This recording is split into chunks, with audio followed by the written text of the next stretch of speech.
طيب الحمد لله والصلاة والسلام على رسول الله وعلى آله وصحبه وسلم تسليما كثيرا. أشهد أن لا إله إلا الله وحده لا شريك له وأشهد أن محمدا عبده ورسوله صلاة ربي وسلامه عليه. السلام عليكم ورحمة الله. How is it going, Toledo? Hope you guys are doing all right.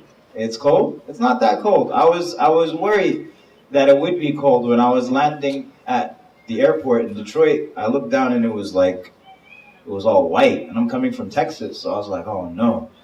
But alhamdulillah, it's like 45 degrees. It's practically summer here. Alhamdulillah. Yeah. So tonight, inshallah, this place is a beautiful place that I'm very happy to be back here.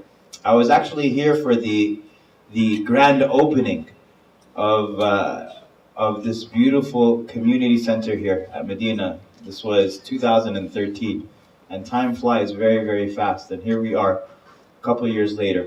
And we'll be doing Quran in motion. And what Quran in motion is poetic tafsir of some verses of the Quran. And this is a project that I hope to release in Ramadan. So I've been bouncing around from city to city over the past couple of weeks, and I've been working on this to be ready by Ramadan, inshallah. And so what we'll be doing is we'll be going over maybe 7 different selections from the Quran. Some very famous chapters as well as some very famous verses. And actually, I think the best way is for me to just show you. So, Sheikh Mohammed, if you could begin with Surah Al-Fatiha and just, put a little spice on the recitation. أعوذ بالله من الشيطان الرجيم. Jesus and Mark said, "This sign shall follow the believers. A sign that'll separate the true from the deceivers. They'll cast out devils in the Lord's name." So in reciting God's words, that's what we proclaim every single time. That we seek refuge in Him from Satan, the cursed and outcast. And so we begin. بسم الله الرحمن الرحيم. In the name of Allah, Ar-Rahman, Ar-Rahim, Allah pronounced A-double-L, exhale with love, the creator of the earth and the heavens, the one deserving of our love, obedience, and reverence. Who's Ar-Rahman? He's the one who in His mercy is extreme, and so His mercy extends to all places, things, and beings. Take the most wicked individual you can imagine in the land, and he's still drowning in the mercy of Ar-Rahman. Take the most wicked individual you can imagine in the land, and he's still drowning in the mercy of Ar-Rahman. Ar-Rahim is the one whose mercy goes on and on and on and on and on and on. الحمد لله رب العالمين. Alhamd is beautiful praise, with all of its values and levels and all of its ways, not because of any favors bestowed or anything that's owed, but because He is who He is. And so He is the one deserving of that praise. Rabb means the master and sustainer, nourisher, creator, developer, maintainer. And Allah is as such for His divine construction. So praise is the most appropriate introduction to the conversation that will now take place between the master and his slave, face to face. Ar-Rahman Ar-Rahim. Now those 2 names were already explained, right? And that should suffice, but just take note that His attributes of mercy are both mentioned twice. How the people think the Lord we worship is oppressive and restrictive and vindictive, I don't know, when every day He bestows on us grace, and we don't deserve it though. مالك يوم الدين. The master of the day of judgment. And He's the master of the day of judgment in particular, because on that day, no challengers and no competitors.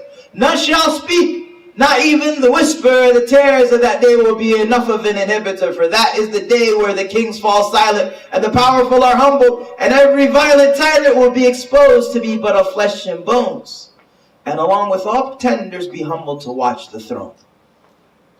إياك نعبد وإياك نستعين.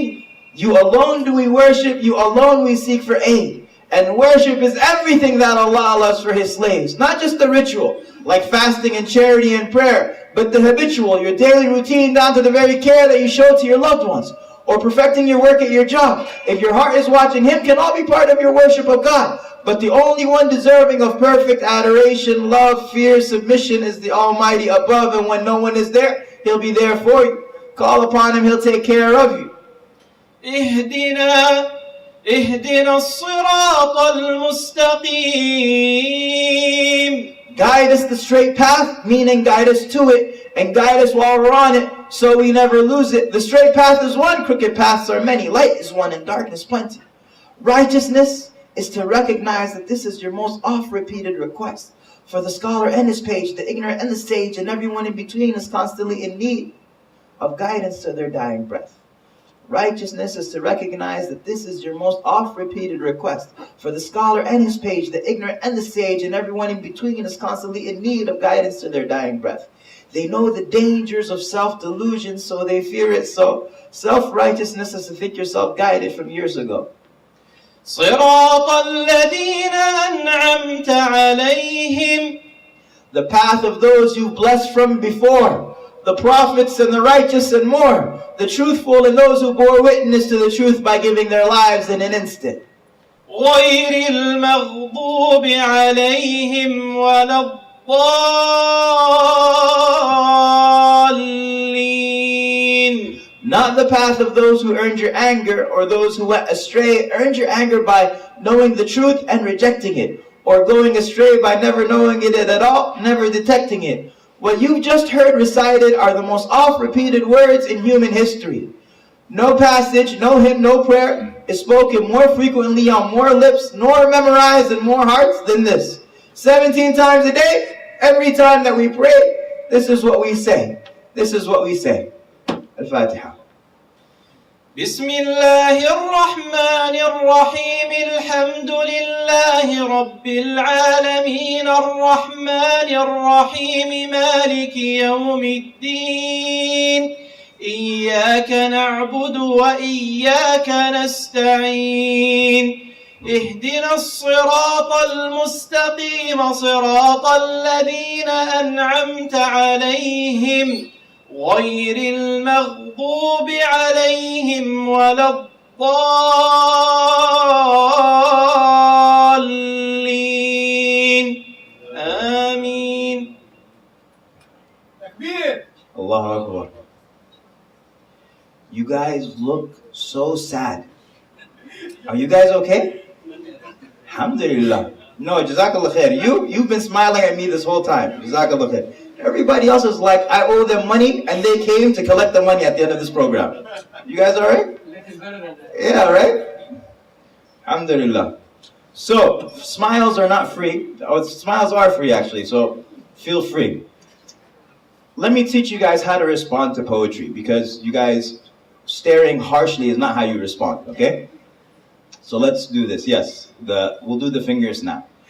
So number one, the first way to respond to poetry is to do a finger snap. So when you hear a verse that you like, you just go like this. Go ahead and try it out. Go ahead and try it out. Okay? That's number one. Number two, I call that one American style. So that's American style. The second style is, do we have any Egyptians here tonight? Yes. All right, so we have some Egyptians. Very good. So this second style is called Egyptian style. And Egyptian style is when you hear something that you like, you say, MashaAllah, very good. That's exactly it. Egyptian style is that you say Allah, Allah. Then of course we've got number three, and this should have been number one, but it's Muslim style, and that's what we heard just now. Takbir, Allahu Akbar, all of that type of stuff. And that's great too. So that's number three or number one. Number four, and this one I learned recently, because I was in a community and I was talking to them about this, and a brother raised his hand and he said, what about Pakistani style? Do you have any Pakistanis here tonight? Okay, we have one. You fulfilled the quota for tonight. Jazakallah khair. Allahu Akbar. Vah. Okay? So vah. So try this out. Go like this with your hand. You have to do this with your hand. Vah. That's Pakistani style. He also told me mukarrar. You say again. Basically, you repeat it. So those are the ways that we do that, inshallah ta'ala. So feel free to use them at any point in time during the poem. The recitation, we're going to go on, inshallah ta'ala, and we're going to do, let's do Ayat al-Kursi. أعوذ بالله من الشيطان الرجيم. الله لا إله إلا هو الحي القيوم. Allah is the default name for God. Some said it means the one who is worshipped, or the one who is loved, or the one who bewilders all. In any case, He's the one that you should call. And He's the one who is worshipped, meaning there are many that are worshipped if you look around you, but He's the only one who deserves to. Al-Hayy is the ever-living. And the meaning that this name sends is that Allah is the only one, not your family and not your friends, who's with you on your journey from the beginning until it ends. And so He's the only one a heart of a believer should depend on. Al-Qayyum is the maintainer of every soul. Billions of creatures all over the globe, heavens and galaxies in another zone, and creation beyond that we just don't know. الحي القيوم لا تأخذه سنة ولا نوم. Slumber does not take Him, nor sleep. Now this verse is an emphasis of the greatness of His maintenance. Sinna is a laziness between sleep and wakefulness, or a drowsiness. And the perfection of His life is another point being stressed, because sleep is death's brother.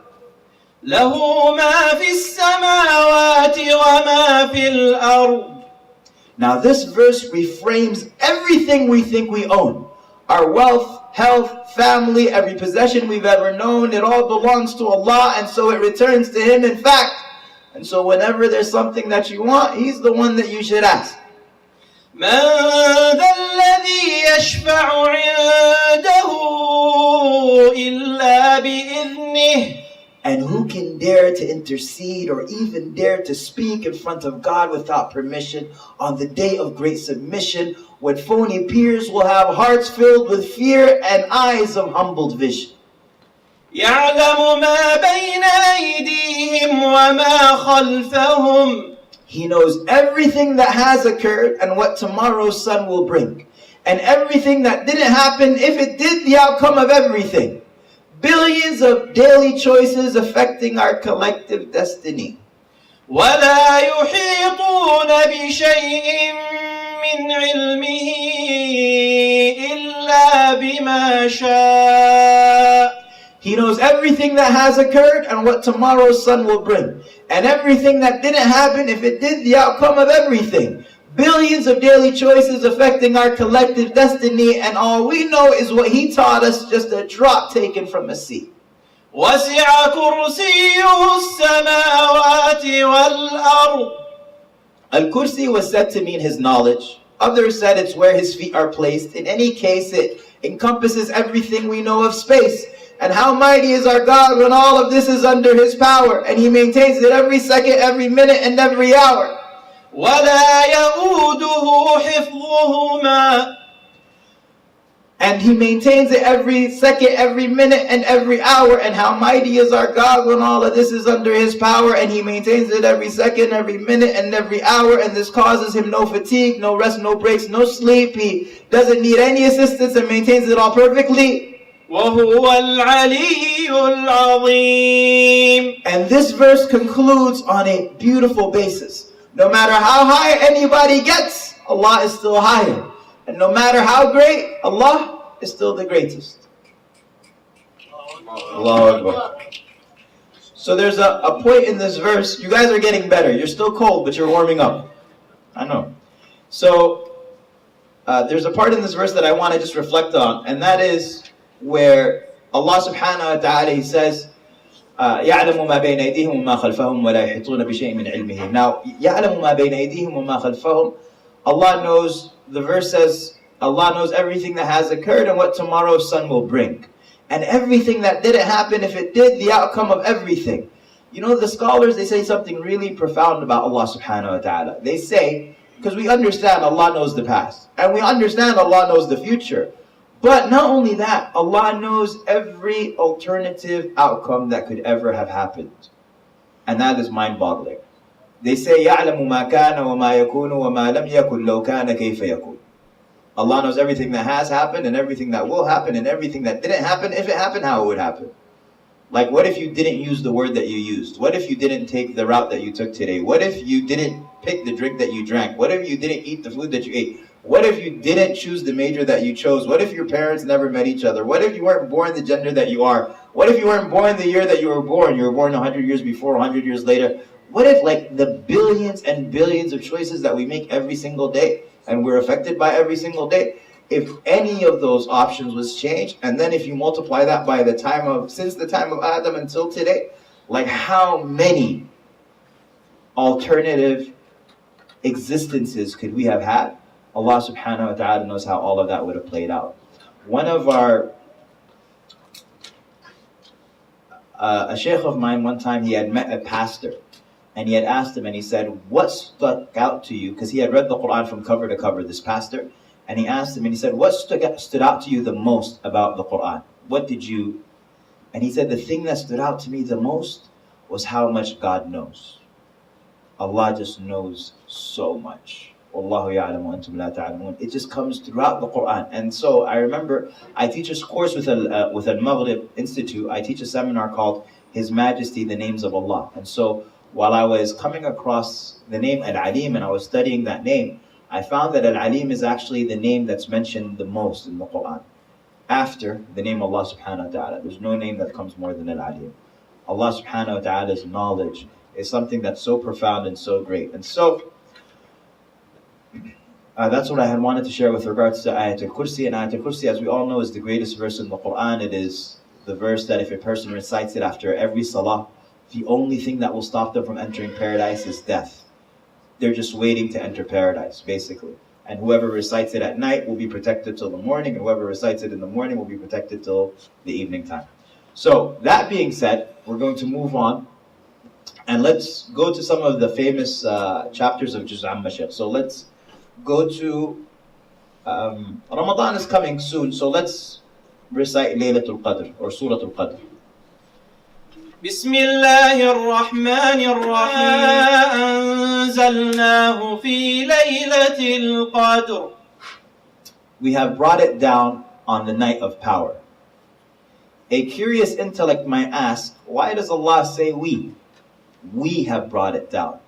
The we, when used in the Quran, could be the royal pronoun indicating greatness and majesty. The we could also mean actions that involve the angels. So we send down the rain, we brought down the Quran, we're closer to the soul of the person at death, and the angels bring down the rain and they bring the revelation, they take the soul of the son of Adam with no hesitation. But one thing we see in the Quran with certainty is that whenever the command comes to worship, it is always me. In any case, the Quran was brought down from the guarded tablet to the lowest heaven on the night of Al-Qadr. وما أدراك ما ليلة القدر. And what will let you know when the night of power is? Al-Qadr has a number of meanings according to the scholars. Al-Qadr meaning power, and so it's a night of great esteem. Al-Qadr meaning restriction because the number of angels is extreme, and so space is restricted and crowded with their presence. And finally, Al-Qadr meaning decree and destiny. ليلة القدر خير من ألف شهر. The night of decree is better than 1,000 months. The generous feel encouraged, inspired to continue to give. A night worth 1,000 months, gifted so we can live. For we are an ummah whose lifespans were made short, so we were given seasons of goodness to increase and support. And the nights are enlivened with recitation and prayer, and the nights are enlivened with recitation and prayer, angels crowding the earth, peace and serenity in the air. تنزل الملائكة والروح فيها بإذن ربهم من كل أمر. The angels descend and the spirit therein by permission of their Lord for every matter. So which night is Laylatul Qadr then? For the seeker then? The companions spoke differently on when. Ibn Abbas said it's either the 23rd or 27th. Ubay said the 27th certainly. The 21st is the position of Abu Sa'id al-Khudri. And a way to resolve all of these positions, it appears, is that Laylatul Qadr is different nights on different years. سلام هي حتى مطلع الفجر. Peace it is until the emergence of dawn. Its peace is in the angels giving salutations and the devils being chained and spawned. And that peace lasts until the final moment when the night breaks with dawn. Takbir! Allahu Akbar. Takbir! Allahu Akbar. Okay, so with this chapter, Laylatul Qadr, something beautiful about this section is that when you look at the Sahaba of Rasulullah sallallahu alaihi wasallam, because Ramadan is around the corner, where it's expected to be what? The middle of May, right? So we're in March. Thank you. Jazakallah khair. So we're in March. Why is that important? It's because imagine if you had to run a marathon tomorrow. Who's ready to run a marathon tomorrow? How much is a marathon? It's 29 miles? 26 miles, right? Who's ready to run 26 miles tomorrow? Anybody who's intelligent, you're not ready. Anybody who's intelligent, they know that if you have a marathon to run, you got to spend some time preparing. You got to practice. And so if a person doesn't practice and then they fail, you can't just assume that your excuse is going to be accepted. Allah subhanahu wa ta'ala says, وَلَوْ أَرَادُوا الْخُرُوجَ لَعَدُّوا لَهُ عُدَّةً. Allah says if people had wanted to go out, they would have prepared for it. And so preparation is a key to success. The saying is, failure to plan is planning to fail. What's my point? My point is that the Sahaba radiallahu anhum, they really wanted to compete. And actually, if you look in the Sunnah of the Prophet sallallahu alaihi wasallam, you'll see the spirit of competition. It existed very, very, very powerfully. The Prophets themselves, they competed with one another. So Rasulullah sallallahu alaihi wasallam says, for example, تزوج الودود الولود فإني مكاثر بكم الأمم يوم القيامة. He says, marry women who are loving and produce a lot of children. Why? Because he says, I want to boast the greatest number of followers on the Day of Judgment.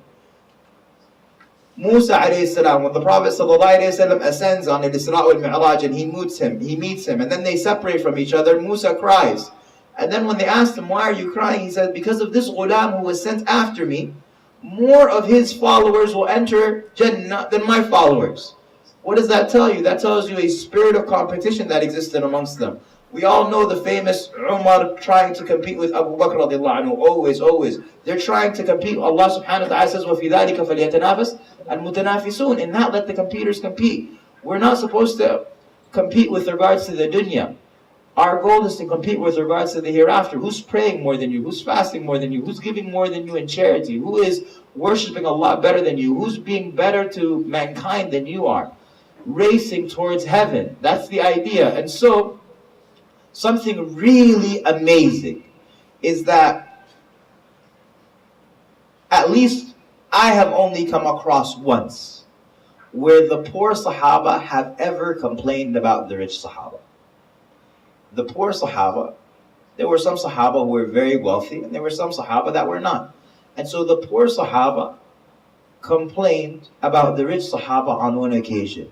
And when you know that occasion, it gives you an incredible insight into their psychology. Why did they complain? They came to Rasulullah sallallahu alaihi wasallam and they said, Ya Rasulullah, ذهب أهل الدثور بالأجور. They said, O Messenger of Allah, the rich have taken all of the reward. They pray like we pray, they fast like we fast, and they give charity that we can't give. And so the Prophet then, what are they complaining about? They're complaining that when there's a fundraiser, when there's a fundraiser in Ramadan, okay, when there are lots of fundraisers in Ramadan, right? And when you're sitting there and you don't have money, like your wallet's in the car, or you just don't have money, you feel, most people they feel very comfortable. And actually they're kind of happy. They're like, alhamdulillah, I don't have any money, I don't have to give anything, right? The Sahaba were actually the opposite. They were upset. That imagine you're sitting in a fundraiser and you are upset because there is somebody who's donating 10 times more than you or 20 times more than you, and you are like, oh Allah, if I had the money, there would be nobody here on this night who's donating more than me. That's an incredible perspective. Why? Because they were racing. And so, I say all of this to say what? Surah Al-Qadr was revealed in part because of this concept. The Sahaba felt a need to compete. One time Rasulullah told them of a man from Bani Israel who every single day he would go out and he would be in the path of Allah subhanahu wa ta'ala. He was out in sabilillah. And then that night he would come back and he would pray qiyam. And he would do this for 1,000 months. That's 82 years. He did it for 82 years straight. Now the Sahaba, they didn't look at that and be like, oh wow, that's a cool story. They said, Ya Rasulullah, like how is it that this person, how are we supposed to compete with that? Like how are we supposed to worship Allah at a level as high as these previous nations did when we don't even get to live 82 years? And so Allah subhanahu wa ta'ala revealed, إِنَّا أَنزَلْنَاهُ فِي لَيْلَةِ الْقَدْرِ وَمَا أَدْرَاكَ مَا لَيْلَةُ الْقَدْرِ لَيْلَةُ الْقَدْرِ خَيْرٌ مِنْ أَلْفِ شَهْرٍ. We were given Laylatul Qadr as a means of support because of our lifespans that are shortened. Here is an opportunity, O Ummah Muhammad sallallahu alayhi wa sallam, for you to be able to compete with those who have lived longer than you. وَفِي ذَلِكَ فَلْيَتَنَافَسِ الْمُتَنَافِسُونَ. Okay, so let's continue inshallah ta'ala with Surah Al-Kawthar. Inshallah. بسم الله الرحمن الرحيم إنا أعطيناك الكوثر. The Prophet sallallahu alayhi wa sallam was given Al-Kawthar. I'm sorry, Shaykh, we didn't ma'id. So do you want to do that? Eid al-Surah. We'll just repeat inshallah the last surah that we did and then we'll do Surah Al-Kawthar. Tafadhal, Shaykh. بسم الله الرحمن الرحيم إنا أنزلناه في ليلة القدر وما أدراك ما ليلة القدر ليلة القدر خير من 1000 شهر تنزل الملائكة والروح فيها بإذن ربهم من كل أمر سلام هي حتى مطلع الفجر. Okay, so now we'll begin with Surah Al-Kawthar. Let me do an introduction, inshallah, and then we'll begin. Al-Kawthar was revealed because the Prophet ﷺ had no sons. He had one of his sons pass away, and so the mushrikeen in Mecca began to make fun of him and say that Muhammad is abtar, sallallahu alayhi wasallam. Abtar meaning he's going to be cut off, he has no sons. If you had no sons, then there's nobody who's going to continue your legacy.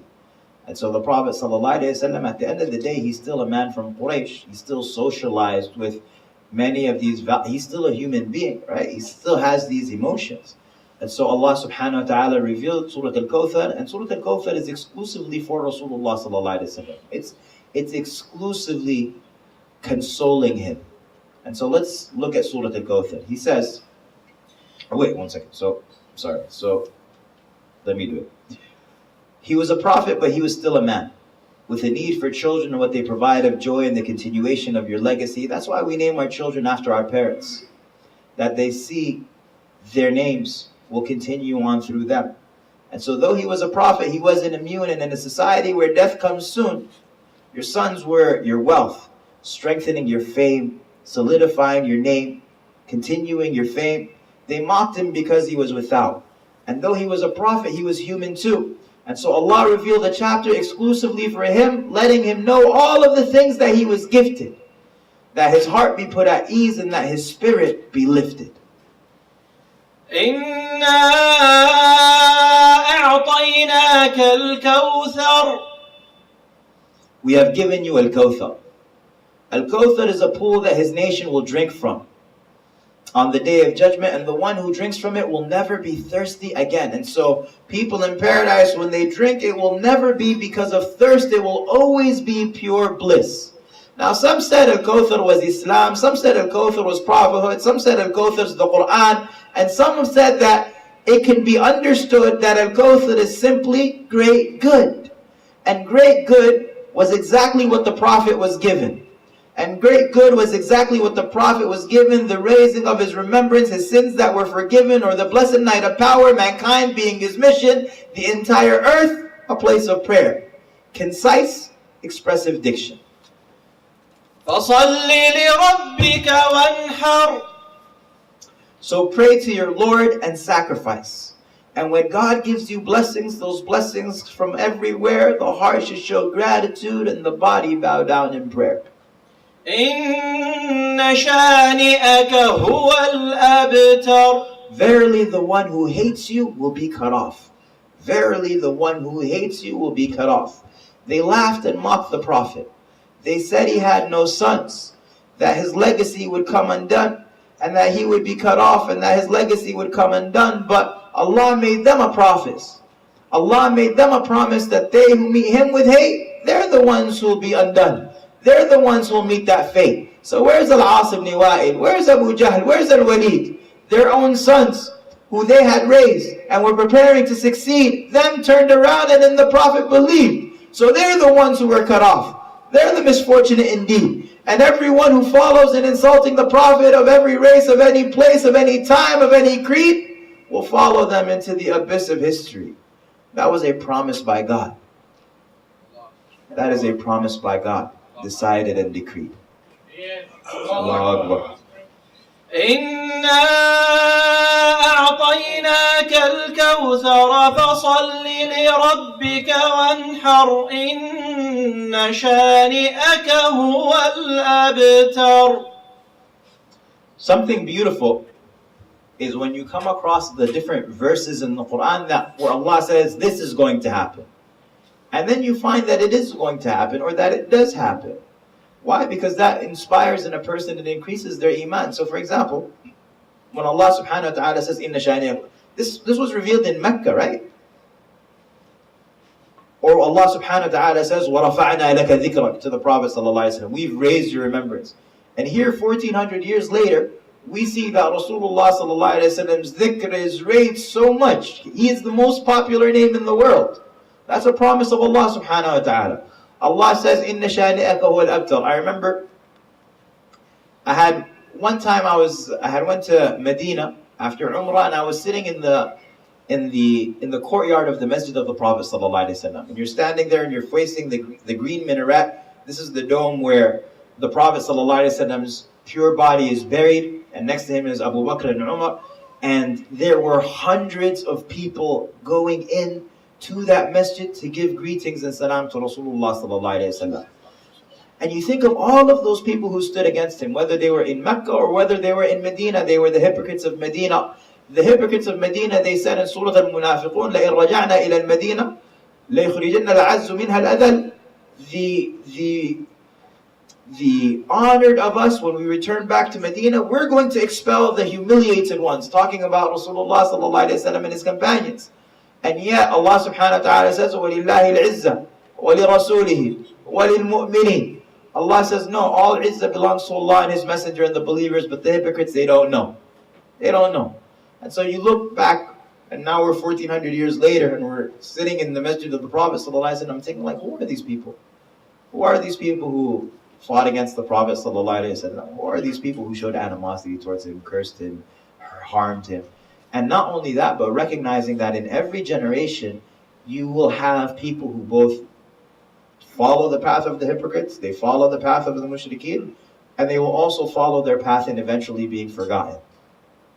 They will follow them in being into the abyss of history. And those who follow the Prophet ﷺ and support him and defend him, they will follow in that path also of being honored, like the Sahaba, and those who followed them were honored. And Allah subhanahu wa ta'ala knows best. So now, let's move to the three surah that begin with, or three of the surah that begin with Qul, Surah Al-Ikhlas and Surah Al-Falaq, and then Nas, inshallah. قُلْ هُوَ اللَّهُ أَحَدٌ. Now there are 5 chapters of the Quran that with the word say begin. Al-Falaq, Ikhlas, Nas, Al-Kafirun, and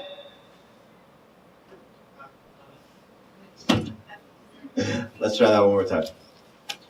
Now there are 5 chapters of the Quran that with the word say begin. Al-Falaq, Ikhlas, Nas, Al-Kafirun, and Al-Jinn. Okay, very good. Now the word say decrees the Prophet upon whom be peace didn't alter the revelation received, not in the least, and the lahad in description exceeds, but to be brief, the one and only with uniqueness and deed that doesn't cease. Now the word say decrees the Prophet upon whom be peace didn't alter the revelation received, not in the least, and the lahad in description exceeds, but to be brief, the one and only with uniqueness and deed that doesn't cease. Allahu Samad. As-Samad is the master who none speak after, and the one you ask for in need and disaster. Yet he needs no one, no partners and no sons, no internal organs, no nutrition is needed, it's not a notion. لم يلد ولم يولد. He begets not, nor was he begotten. And the meaning of begotten has long been forgotten. It means he has no children and no one has ever had him. And he negates children first before parents, even though the circle of life is obviously oppositely apparent. Because most tracks to shirk that shaitan brings us by associating to Allah not parents but offspring. وَلَمْ يَكُنْ لَهُ كُفُوًا أَحَدٌ. And there is none like him. He has no partners, no equals, no updates, no sequels, no angels, no people. To think so is illegal. To think so is lethal. To all those who are seeking God, He alone is the one to be revered and sought. He alone is the one to be feared and awed. He alone is the one, and He loves the odd. Allahu Akbar. Allahu Akbar. I could perform this at a library and it will be louder.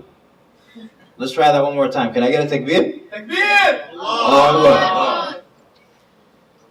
قل هو الله أحد الله الصمد لم يلد ولم يولد ولم يكن له كفوا أحد. So Surah Al-Ikhlas, there's this one part where I say, As-Samad is the master who none speak after, and the one you ask for in need and disaster, yet he needs no one, no partners and no son, no internal organs, no nutrition is needed, is not a notion. As-Samad has two meanings. You'll find it generally translated as two things. Number one is the eternal refuge, and number two is the self-sufficient. Why self-sufficient? Ibn Abbas, when he was this, As-Samad is a really unique name of Allah. It's beautiful because it only appears in Surah Al-Ikhlas, in the Quran. That's the only place. As-Samad, Ibn Abbas says, is the one who has no, الَّذِي لَا جَوْفَ لَهُ, the one who has no internal organs. What does it mean when you have no internal organs? It means that I have internal organs, you have internal organs. Why do you have internal organs? Because you need the functions of the internal organs. You have a heart, you need the functions of a heart. You need the functions of your digestive system. You need the functions of your respiratory system. You have all of these things that you need. And yet Allah subhanahu wa ta'ala, who has no internal organs, no nutrition is needed, it's not a notion. Allah does not need any of these things. And that's why it's described as being the self-sufficient. As for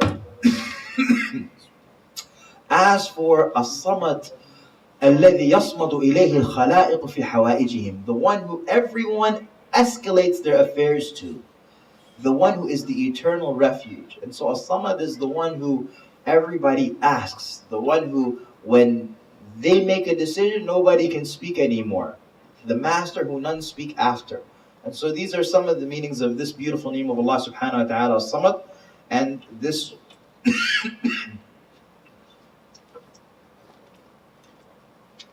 this surah, there was a man who used to read the after every rak'ah that he would recite a surah, he would recite Surah Al-Ikhlas. And so when the Prophet was, this man, his people complained about him, and so when it was brought to Rasulullah sallallahu alaihi wasallam, he was asked, why does this man recite it? And he said, because it is the description of Allah, and I love to read it. And so the Prophet ﷺ said, Allah loves you because of your love of this surah. Now we love Surah Al-Ikhlas too. We read it in every surah too. But it's not for the exact same reason. Allah. So let's continue on inshallah ta'ala with Surah Al-Falaq. بسم الله الرحمن الرحيم قل أعوذ برب الفلق. Al-Falaq and Al-Nas are two chapters where we're instructed by the Divine to come to a safe place, a safe space where He assigns us protection from everything. من شر ما خلق. From the evil that He created. From the evil of everything. The evil of every creature, the evil of every sin, the evil of every human, the evil of every jinn. Don't forget about all the evil that lies within. And so when you recite these words, you come under the protection of the King. وَمِن شَرِّ غَاسِقٍ إِذَا وَقَبَ. Al-Ghasiq is the night. The majority of scholars say because under the cover of night is when evil comes out to play and the wicked come out to pray and the righteous reside to pray. So we seek refuge in the Lord of daybreak and light from the evil and the darkness of the night. وَمِن شَرِّ النَّفَّاثَاتِ فِي الْعُقَدِ. Now the practice of magic long ago was rightly banned. I'm talking real magic, not illusions or sleight of hand. Because magic was described by the Prophet as a mortal sin. For real magic in its essence involves the worship of the jinn. وَمِن شَرِّ حَاسِدٍ إِذَا حَسَدَ. And from the envier and from the evil of the envier. Now, what could describe to you how vile a sin envy is? What if I told you that it was the first sin ever committed in the heavens, making shaitan's arrogance flare and for him to even dare refuse a commandment? Or what if I told you that it was the first sin committed on earth, making Qabil kill his brother, turning a family into a fraction? Now envy defined is pretty precise. It's not that you see something someone has and you wish that you have it too. Now envy defined is pretty precise. It's not that you see something someone has and you wish that you have it too. It's that you see a blessing someone has and wish that blessing was removed. You wish they didn't have that money, wish they didn't have that house, wish their kids weren't so special, wish they didn't have that spouse, wish they didn't have those followers on that Instagram account. And like fire burns wood, envy burns good deeds. And it creates animosity amongst those who believe. The envier creates tension, discord, and friction. They hate those who they envy, but they see themselves the victim. So how can envy be removed from a heart that is diseased? Firstly, it's to recognize that this is something that was decided and decreed long before we entered into this earthly abode. Secondly, when your heart tells you to envy, just tell it no. Don't hope that they have less. Ask Allah to increase their share, and shaitan will stop his whispers once he realizes that they'll only result in your prayer. Okay, so قُلْ أَعُوذُ بِرَبِّ الْفَلَقِ مِنْ شَرِّ مَا خَلَقَ وَمِنْ شَرِّ غَاسِقٍ إِذَا وَقَبَ وَمِنْ شَرِّ النَّفَّاثَاتِ فِي الْعُقَدِ وَمِنْ شَرِّ حَاسِدٍ إِذَا حَسَدَ.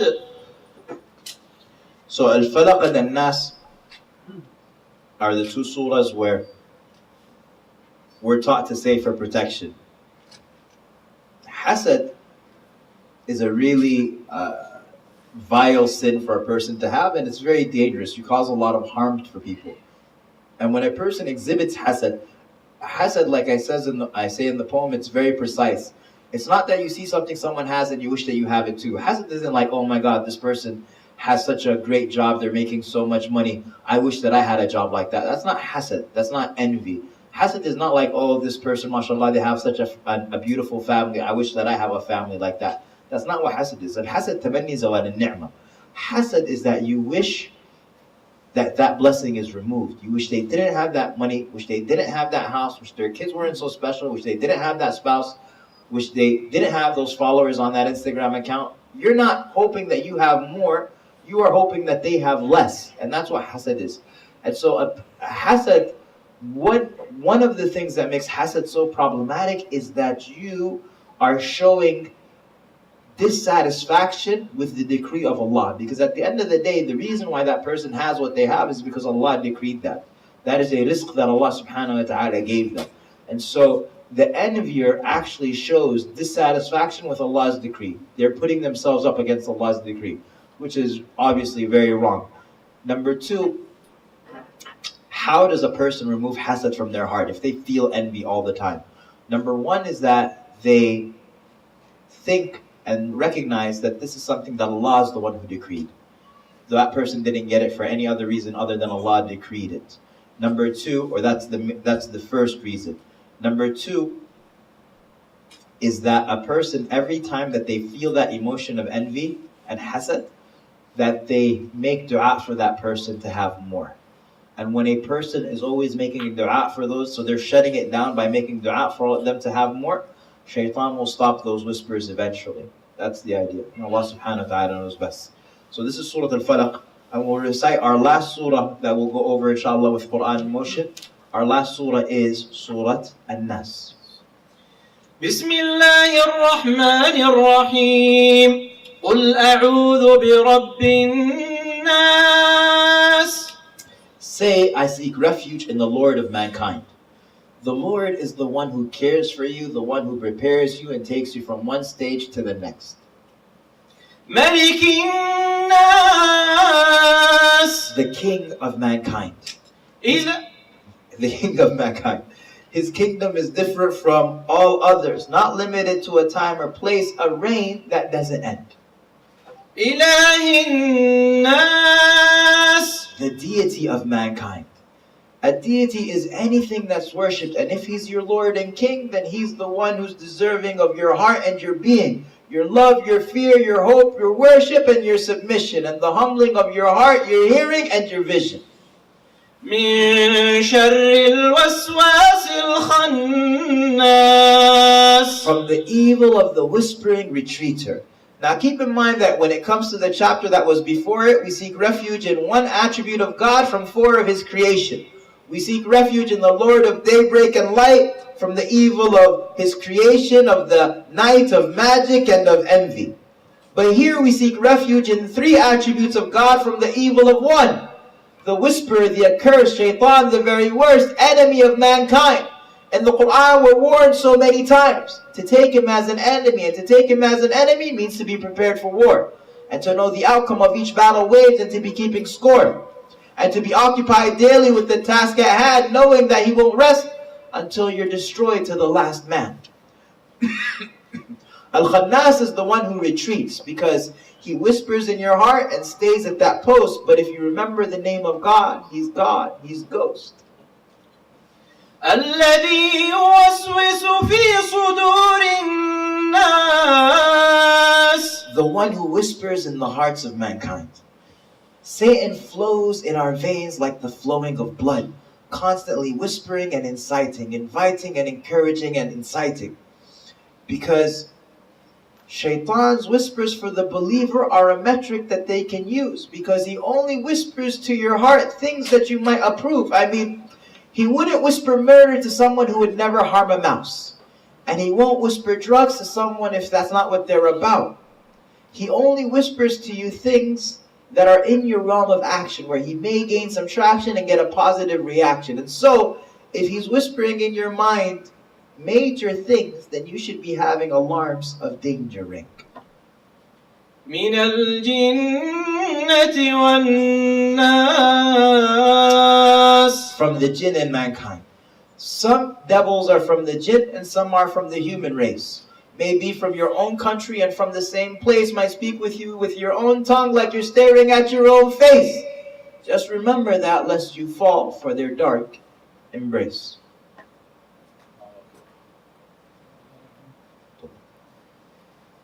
قل أعوذ برب الناس ملك الناس إله الناس من شر الوسواس الخناس الذي يوسوس في صدور الناس من الجنة والناس. Allah, Allah. MashaAllah. Allahu Akbar. Allahu Akbar.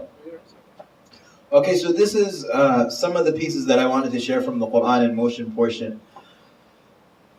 The goal of this is to be able to bring people a little bit closer to the Quran. You know, there's a beautiful hadith where the Prophet ﷺ, he says, of course there are so many. There's خَيْرُكُمْ مَنْ تَعَلَّمَ الْقُرْآنَ وَعَلَّمَهُ, the hadith of Uthman. The best of you are the ones who learn the Quran and teach it, sharing with other people. The Prophet ﷺ says, مَجْتَمَعَ قَوْمٌ فِي بَيْتٍ مِّن بِيُوتِ اللَّهِ يَتْلُونَ كِتَابَ اللَّهِ وَيَتَدَارَسُونَهُ بَيْنَهُم.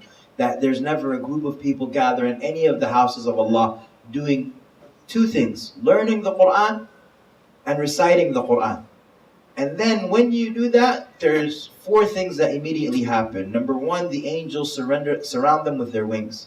Number two, tranquility descends upon them. Number three, mercy envelops them. And number four, Allah subhanahu wa ta'ala mentions them in His gathering. And so we hope that on a night like this, on a Saturday night like this, where we're here together, that all of these four experiences are happening, that the angels are surrounding us with their wings, that Allah subhanahu wa ta'ala is mentioning us in His gathering, that mercy is enveloping us, and that tranquility is descending upon us, hoping for these types of experiences. And I think that there's an incredible disconnect that we have with regards to the Quran. And what I mean by this is this. As a community, we are either like a beginner or we are a master. And we don't really do a good job of being in between. So if you are a hafiz of the Quran, then you memorize the Quran. Or if your goal is to become a hafiz of the Quran, then you memorize the Quran. Or you just kind of stick with whatever you learned as a child. And something that I've learned and I really believe in is that not everybody has to become a hafiz of the Quran, but everybody should be a student of the Quran. You see what I'm saying? Not everybody has to be memorized, everybody has to, but everybody should be in the process. A person shouldn't go a year of their life without learning a new portion of the Quran. A person shouldn't go a year or 5 years or 6 months of their life really without having a new project with regards to the Quran. If a person isn't attached to the Quran, then what are they attached to? If a person isn't having a relationship with the Quran, then what do they have a relationship with? There was a Christian woman who once said, and when I heard this, man, it was really profound to me. She said, if I knew that I had a letter from God, I would read it every single day.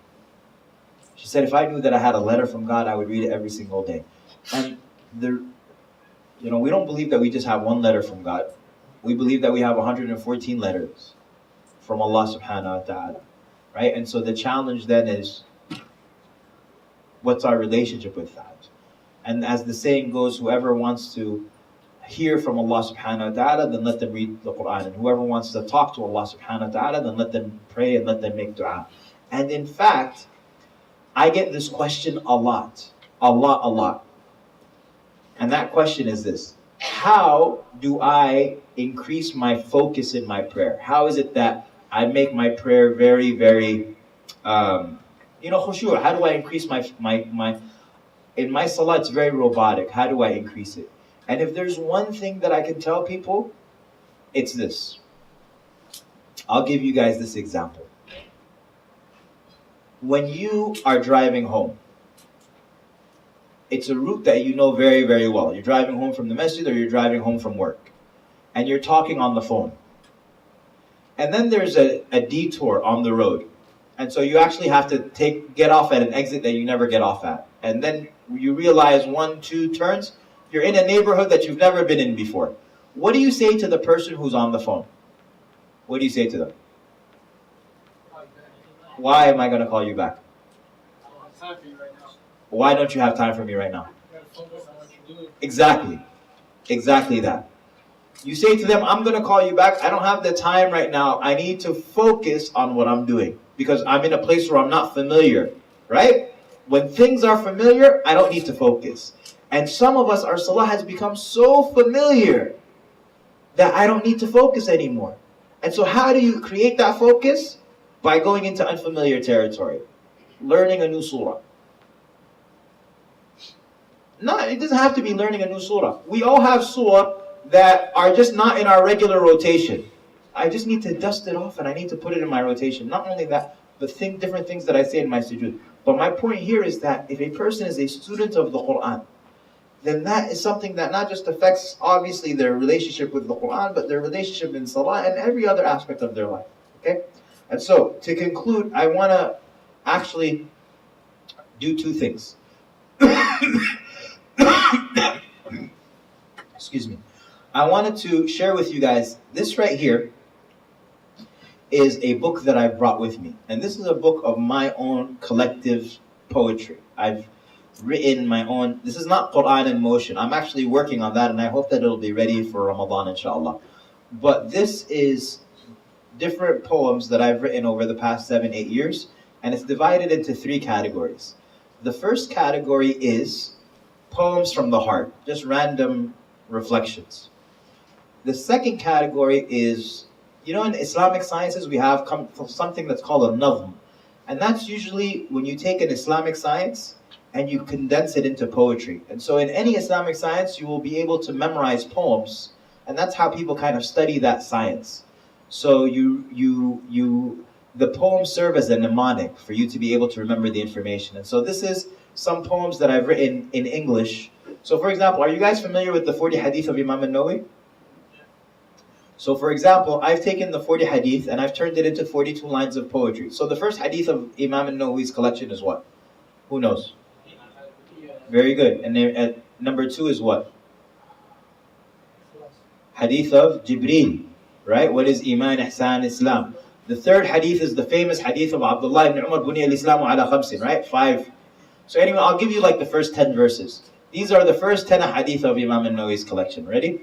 So if you memorize this, then you'll know all 42.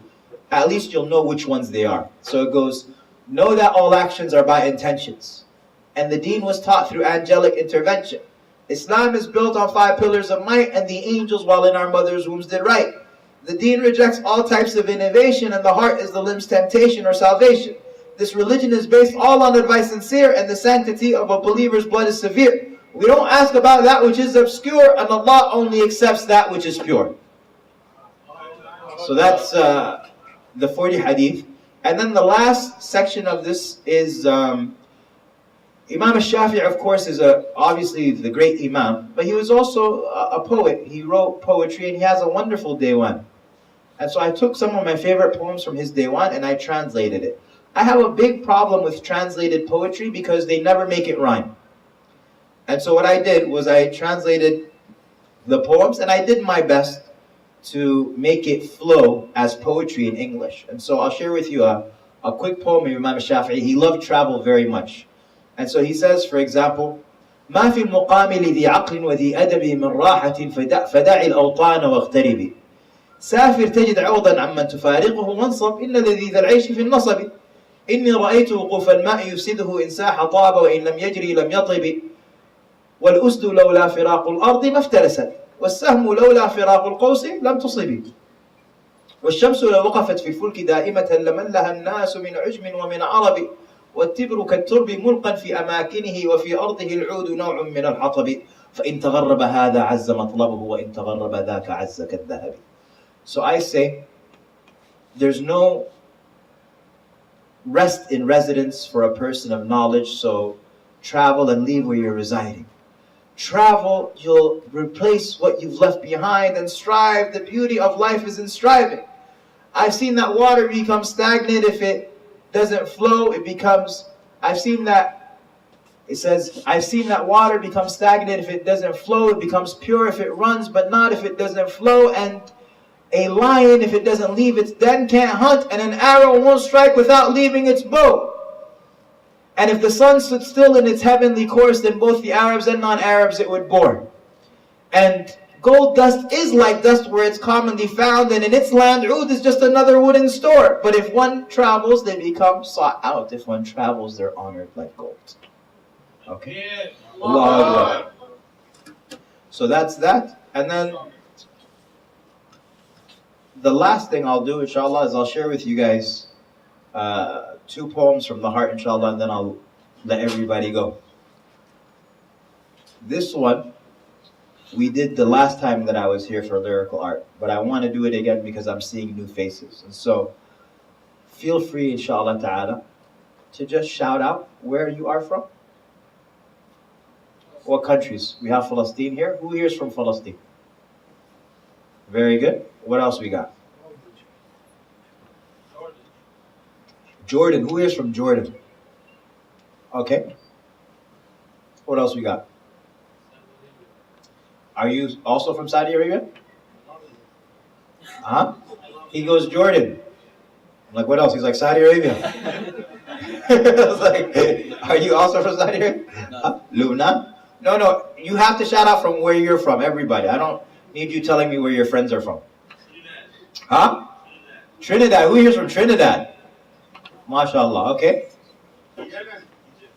Egypt. The Trinidadian brothers from Egypt also? Okay, half and half. What else? He said Yemen. Yemen. Who here's from Yemen? Very good. What else we got? Sudan. Greatest country in the world. 2 hands up. All right. What else we got? America. America. Who is from America? Okay, what else we got? What else we got? Is that everybody? Did you say Lubbock? Lebanon? Neighborhood. Who is from Lebanon? Okay. Syria. Who is from Syria? Okay, so who said Syria? What else we got? Pakistan's in the back. What we got? Very good.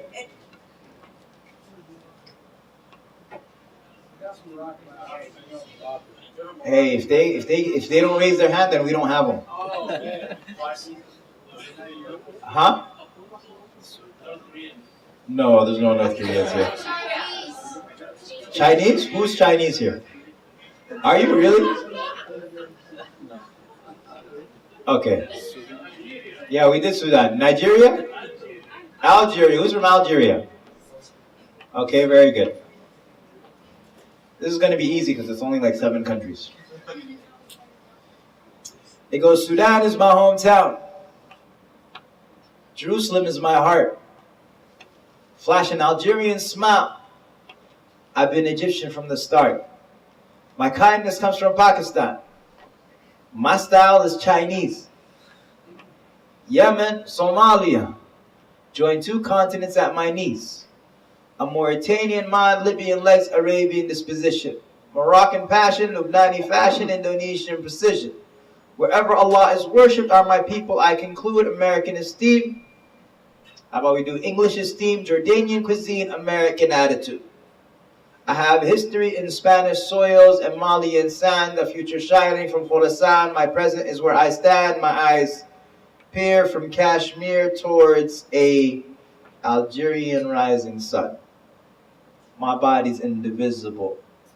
I'm an ummah of one. Did you say Sudan? Sudan was the first one. I'm an ummah of Sudan. There you go. I got it. Ummah of Islam. Islam is nice, but it doesn't rhyme. So what am I going to do with that? Okay, so then the last thing is, why do we do all of this that we do? All of this that we do is we do it so that we hope that on the day of judgment that we be entered into paradise.